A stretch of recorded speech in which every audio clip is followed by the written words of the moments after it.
PDIP menanggapi pernyataan Presiden Prabowo Subianto yang menyatakan tidak segan mencopot Menteri Kabinet yang bekerja dengan tidak benar. Ketua DPP PDIP Said Abdullah memberikan usul kepada Prabowo untuk menggunakan indikator kerja yang terukur dan objektif, seperti menggunakan Key Performance Indicator atau KPI dalam mengevaluasi para Menteri Kabinet Merah Putih.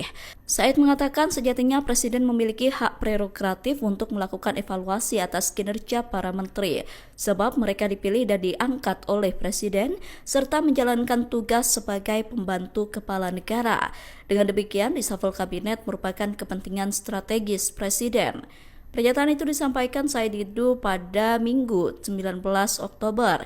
Namun menurut Said, jika Kabinet Merah Putih menggunakan Download Tribun X sekarang, menghadirkan lokal menjadi Indonesia.